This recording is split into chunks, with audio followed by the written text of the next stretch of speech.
Hey, everybody. We are live at Children's Hope in St. Louis, Missouri. We're back for one of our post adoption services live Facebook events. And with me now is Jennifer, who's another adoptive mom. I'm Dawn Meadows Dixon. I'm an adoptive mom of two girls. Jennifer has two children. Yes, I do. Ages Lily, 16 and 19, Lily and Emma.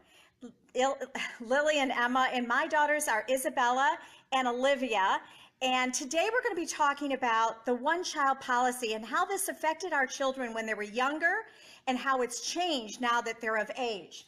Teenagers, 20s, and we're also beginning a new Facebook Live event where we ask Melody questions. Melody from Children's Hope. She's here now. We're going to go in the other room and talk to her about the one-child policy because some 82,000 children have come from China since the 80s because of the one-child policy in China, and we all became adoptive moms because of it. Because of that, it was a blessing. And now that the girls are older, they have a different level of understanding. So they don't really understand how government can say, what do you mean you can only have one child? One child. So we're going to get some answers from Melody as to how the government did that and how they've now changed. Now they allow people to have two children. So we're going to go in the other room. Come with us. Jennifer and I are going to walk and talk here, and hopefully you will give you a chance to join us here. One thing we were talking about is the issue of one child when they were kids. Yes, babies. It was like a fairy tale. We used to say, oh, you wanted your tummy mommy, my tummy's broke, so China gave me a heart mommy, isn't that so great? But as they've gotten older, the fairy tale doesn't answer their hard questions like, what do you mean there's only one, you can only have one child? Right. And so Melody is here. Hello. There she is. And this is the beginning of our new Facebook Live event, Ask Melody. The first question of this event is one-child policy, trying to make some clarity in that question for our children who are teenagers and now in our 20s. So we're going to go on in. Yes, take a seat. We've got some pictures to show you because these are Jennifer's children. And maybe Jennifer can tell us. Yes, this is Emma Grace Young Zhao. She was 9 months when we got her, and that's Emma today.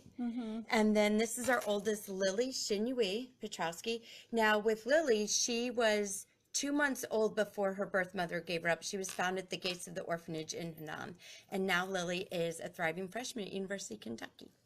Oh, and that's wonderful. And these are beautiful. Now, I do not have pictures of my children, so next time I'll be bringing those. And Jennifer, you did ask the children permission to talk I about did. them and show the picture, right? Yes, that's great. That's great. We want to respect them. Yeah. They always feel that, I used to say when Lily was little, can Mama tell your story? And she said, as long as it helps other girls get adopted.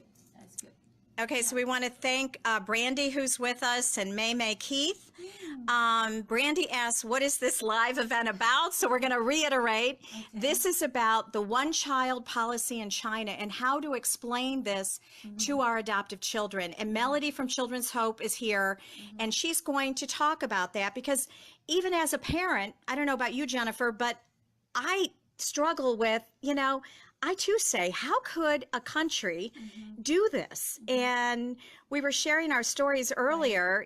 You said a little bit about what you told your kids. Yeah, I told them, that the government made the rule and the government monitors the rule and that they could lose their house maybe. And it was just a rule. And Emma came back to me and said, but Mom, like the government here wouldn't do that. Like there's not a full comprehension or a real understanding on how the government could be in these people such a personal decision and affect these families. Yeah, for me, we want to help our children even after they are grown.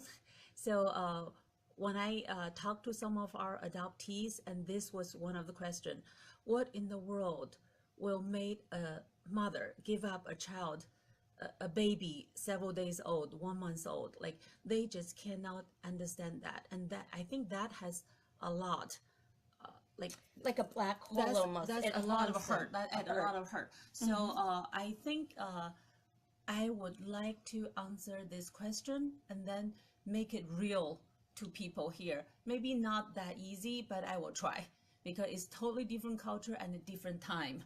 And like a lot of things, like we put it on the Facebook today, right? The slogans, and when Jennifer read it, I can tell her heart just like, what is that?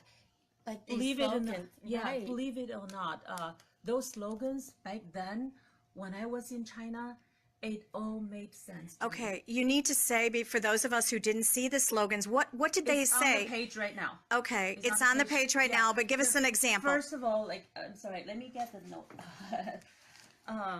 The one-child family planning policy started in 1980. 1980, when there was a letter from Communist Party in China saying we suggest one couple, one child. That was the beginning of the one-child family planning policy. Now, you And made a then- really interesting comment there. We suggest, but were they really suggesting No, or telling? Beginning, it was suggesting. I was born in the 60s. My baby brother was born in 1969, and we had three. He was number three. And I remember my parents told me they actually prefer us not to have three. But it's still allowed in 1969. So in the 70s, it was two the best.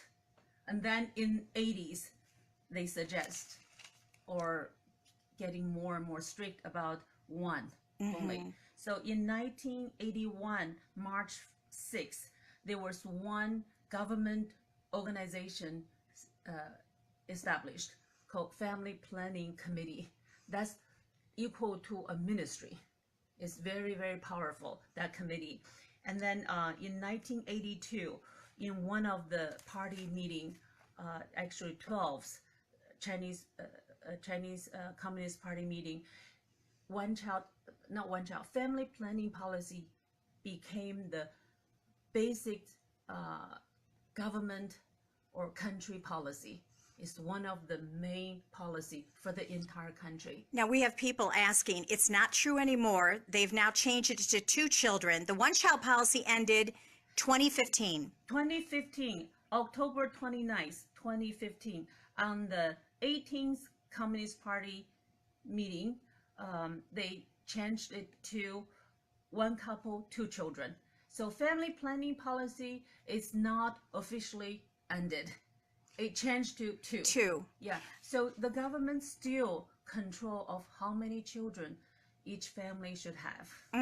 You know, and that's so hard for us to accept as Americans because, and for our children, because for the government to say, you must do this, you must do this, for the good of the people, for the good of your country, is beyond anything we can understand. So as someone who is a Chinese citizen, and we look to you as an expert, how do you wrap your brain around the fact the government can tell you how many kids you can have?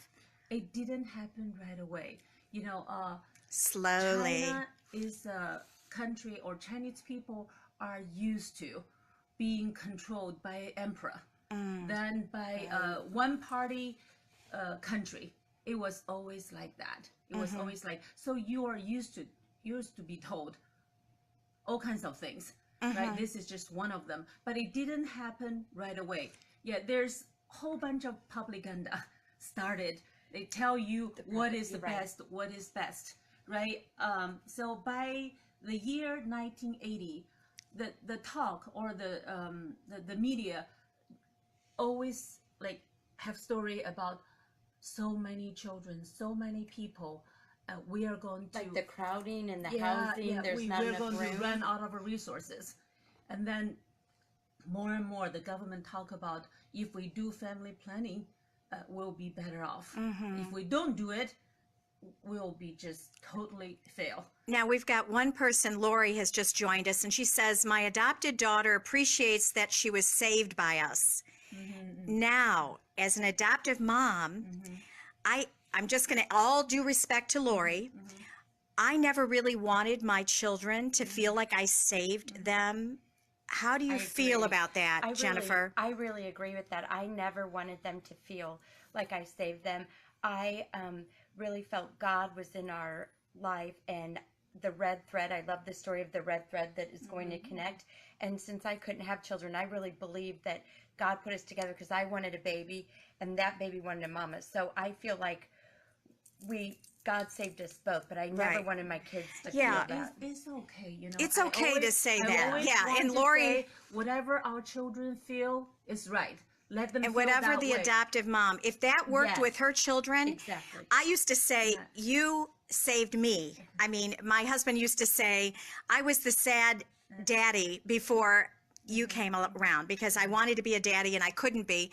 So now Lori just said something else, and this is a great question. She said, I thought abortion was illegal in China, and yet what I heard and what I have since found out, there were not only abortions, but forced abortions is what I've heard. Yes, Sterilizations. forced abortion came with this one-child family planning policy. And After- the advertising for it, like I was shocked today. I know, Melody yeah. shared with me that around schools, on buses, they said it's cheap, it's easy, it's fast. So they Fast, painless abortions. Those Promoting kind of ad abortion. is everywhere in China, even near the school. And I then shared ask a on the woman that bus- had one if it was fast, painless, Well, and easy. Let's talk about that. Let's talk about abortion. Okay.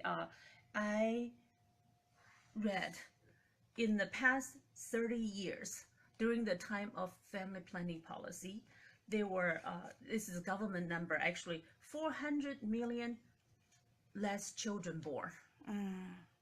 Okay, so that it doesn't say directly about abortion, but another number, December 30th, 2014, from Ministry of Health in China.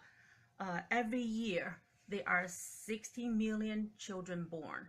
Every year there are 13 million abortions. So 60 million born, 13 million abortions. aborted. Now, what's interesting about this, and I might just flip the camera just to kind of be part of the conversation. There we go.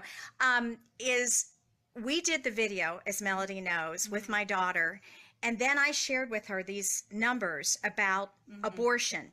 And I was talking to her from college, and she was on the phone, and she said, Mom, I can't believe how many abortions took place then and now. And she was real quiet, and she was on speaker, and my husband was sitting next to me, and she said, I'm so thankful that my birth mother gave me life. So she said, I never thought I wanted to meet her. I mean, this is just something she's struggled with, but she said, I'd love to be able to thank her for giving me life. Now, I was so moved by that.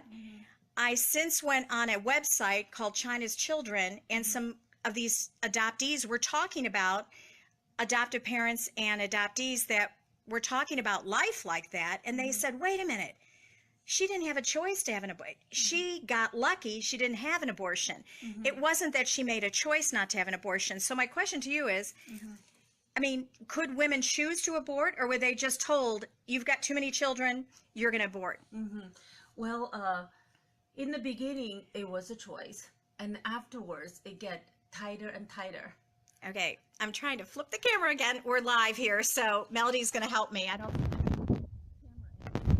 I'm We sorry. apologize for the technical sorry. difficulties. There we go. I won't Uh. flip it again. I will stay on you all. Here we go. Okay. Okay, so live feed right now, so we apologize for the technical difficulties. But Melody was commenting on this issue that these adoptees got so angry when someone said, I'm so glad my birth mother didn't abort me, that most of the women didn't have a choice. Yeah. Well, if you read some of the slogans in our page, you will see there's a consequence.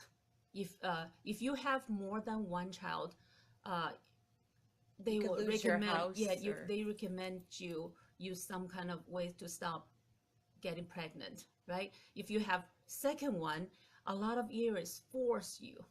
A lot of places, the hospitals, they will automatically. We're back. We are live. So did you mean, Melody, they would force sterilization, or when she was in the hospital, they would force the abortion and kill the baby? Both.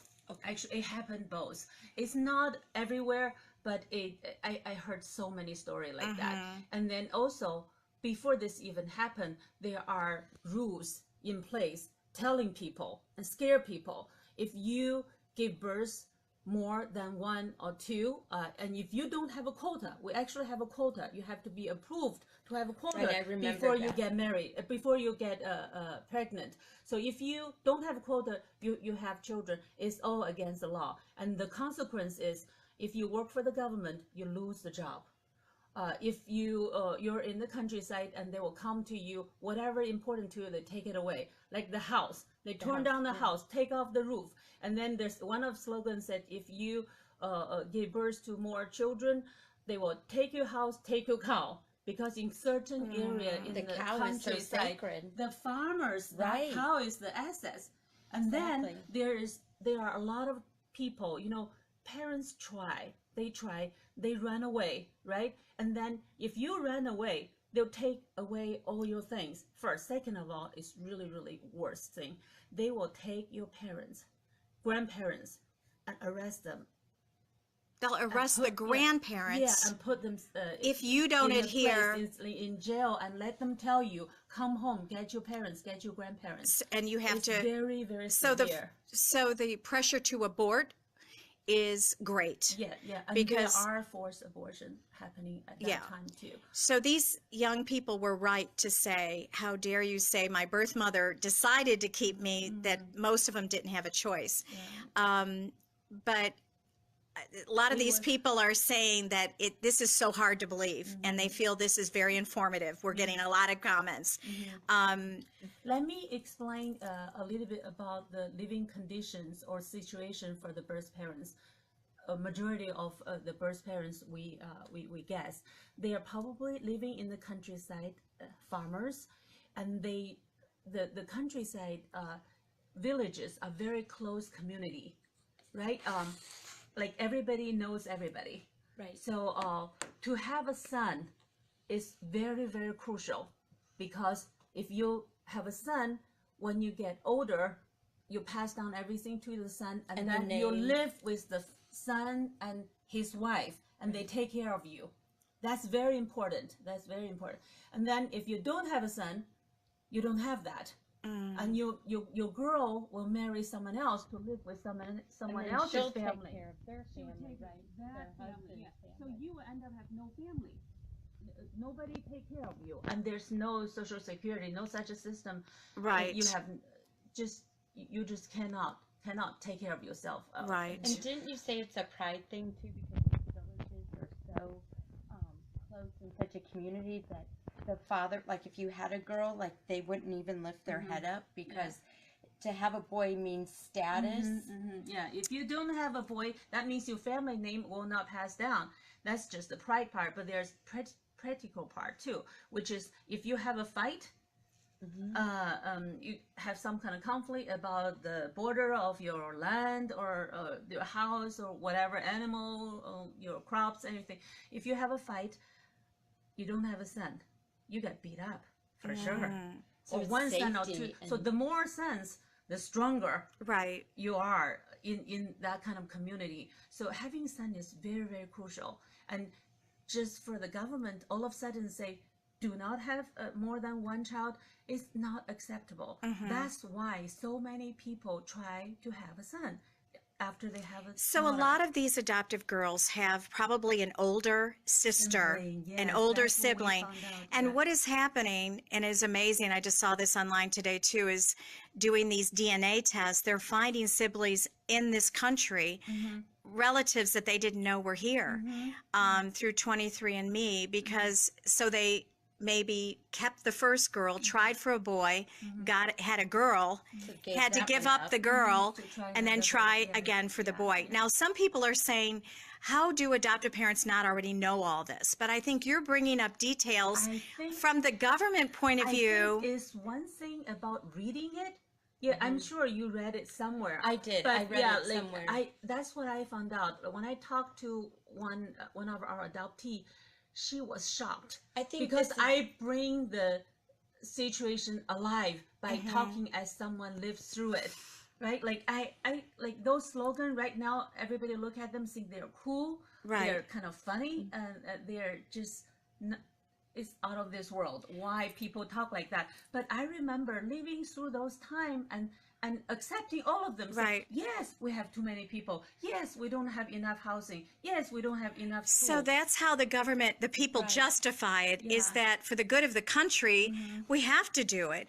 But I feel that for the adoptive parents out there, I want to speak. I would love to have this knowledge from Melody to further explain it to my daughters. I think those of us that adopted, we've done as much research and reading we can. But how do we communicate that and really get the 16 and 17 and 18-year-old to know that, the ones that are questioning, why was I abandoned? Why? All right. This is a live event, so we just got interrupted again. We're hoping everybody sees us on Facebook because apparently some people are not. So we are live again, and we were talking about how important it is to explain to our children about the one-child policy. And Jennifer shared her story. My story is a little different. What I used to say to my kids, they were left to be found, and that's another thing we always said, left to be found. Never used the word abandoned until my daughter in the video said, I was abandoned, these kids were abandoned, we all share that abandonment, and it was like a bad word. Actually, you know, our children can take more than our They parents. can Yes, absolutely. that this actually is a part of the realization I have. Like, we need to give our children or Real facts. the real thing. You need to give them the real thing so they will understand what Right. was it what was it like there. So what I would say to them is, your birth mother left you at 2 months old. So I Think But we are interrupted as people try to contact Melody. So we're hoping you contact us through the Facebook and Yes. not by phone. Yes. So, but anyway, I said to my children, you were left at 2 months old. Can you imagine your birth mother? Most babies were left much younger. She tried to keep you and your birth father. She was very brave, as I can see it. So they accepted that. And they would repeat back to me like little parrots, my birth parents were so brave because they kept us for 2 months. And, Did that work as they got older? you know, I think they do, and they'd say the Chinese government, the one-child policy. I was very clear on the one-child policy. Even as babies, I'd say the government wouldn't let your birth mother keep you. They can only have one child, so they may have already had a child. Just very honest about it. And they seem to accept it. And now, as we did the video, my daughter had to walk down this road. She said, I don't feel there's a missing piece. There are missing parts to my story, but I don't feel it's a missing piece. And as I repeat that, Melody, you said, maybe she hasn't faced it yet, but she does say there are missing parts.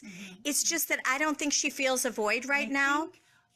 As our adopted parents, you need to let our children have that right. You know, somehow you try to give them the best you can give, and then they feel like wrong to say. Right. Well, they try They to don't wanna- please you. right, Yeah, they don't wanna hurt so our actually, feelings. you know, what they have inside is different than what they tell you. I do think you're right. Yeah, I do so think you're right. I do want to tell our children this. This happened 30 years ago, 20 years ago, and it's a wrong thing to do. And it is the wrong thing for China, for Chinese people to realize as well, because that one-child family planning policy actually does not work. We are facing big-time trouble, like not enough labor force, and the economy growth cannot continue, all kinds of trouble. That's why the government changed it, right? But like our children are the result of that. Well, I think our children here are facing a crisis. Like you said, Melody was almost personally brought 4,000 children here from Children's Hope from China. And that was such a great resource when they were little. But now we need to ask Melody to help these, because I do feel some of these girls, we've lost girls to suicide. We've had girls go in counseling, and Emma is very transparent. She has struggled with that, and I've sent her to a counselor. And just being able to be here with Melody and talk to Melody and share that with Emma about the abortion and about the one rule, she was just like, wow, I didn't know that, because I think our girls are telling themselves stories, and I think they need the facts, because I think some of them think it's darker. Now, polar opposites, my Lily, she has no question, she's fine. But Emma is more of a curious, almost like a journalist. Well, and when they're fine, as my daughters appear to be fine with it all, it's just that they all have their own process of processing it.